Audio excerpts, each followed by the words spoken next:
Hello, my name is Linda Mahan and I'm going to show you something that I made for my niece Olivia. It's called an interactive fabric book, and I'm going to talk a little bit about some of the things that I learned while I was doing it. All right, down here I'll show the book. First thing I did was choose a fabric that I used the same piece, same fabric on the front cover and the back cover. I've seen these where there's batting in between. I didn't do that, and it works fine whether you do it or don't do it. I'm just a beginning sewer, so I didn't make the batting and then the quilting edge, but I've seen that done, and it's real pretty as well. The letters are cut out of foam board, and then they're glued on with fabric glue, with the idea being that if these get dirty, you take out the loose pieces and you're able to wash them.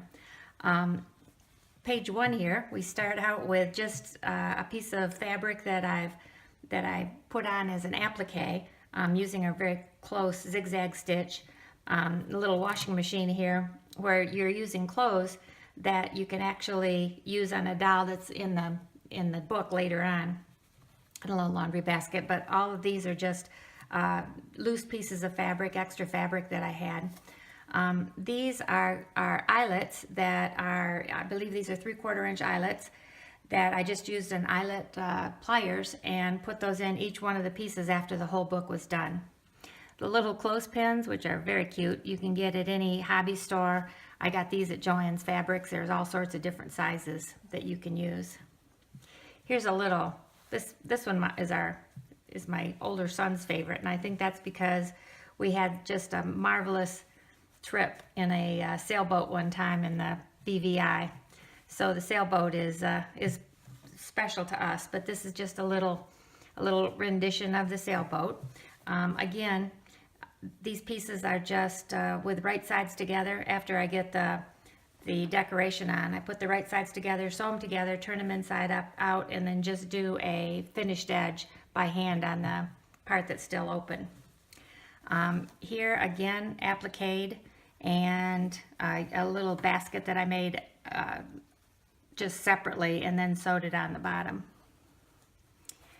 This was pieces of yarn and the way I got some of these pictures, because I am not an artist, and I just did an online search for pictures of whatever they happen to be, flowers, horses, and I just wrote something like drawing a horse for a child, and I got different ideas of how to just make a profile of a horse or a profile of some of the other things you see in here, keeping it simple, and then just being able to, on this one, I actually made the horse, put the right sides together, sewed them together, and turned them inside out so that there wasn't any raw edges on the side. Here I have buttonholes from the practicing making buttonholes, and then these little carrots are cut out of foam board. And again, just extra pieces of fabric, great use for the fabric. Again, I use for the eyelet maker and baby or child size shoelaces to be able to teach them how to lace. This can go lots of different ways. In this little purse, we've got pieces of the felt that can turn into whatever kind of face you want it to be here.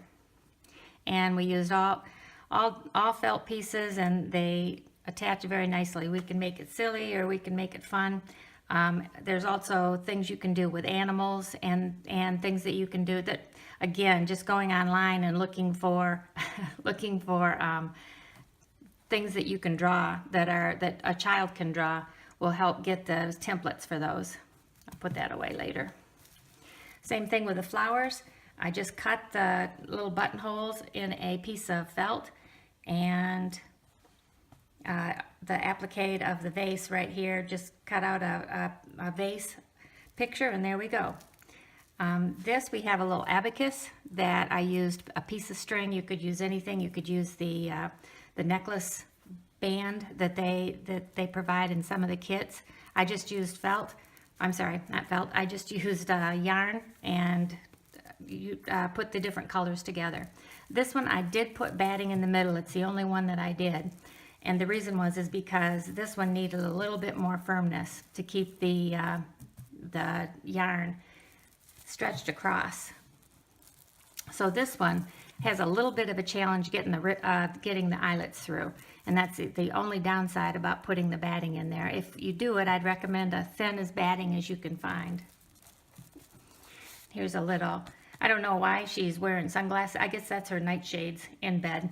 But a little gal with her clothes over here in her closet, and this will give them a chance to do a little mix and match. I also thought that you could have some fabric pens on hand, and the child, if they wanted to, could do some decorating of the pieces of the clothes, so that they have a little sense of ownership in that as well. Go back to bed, and that's it. So I really enjoyed making this book for Olivia, and I look forward to making the next one for our nephew Jacob.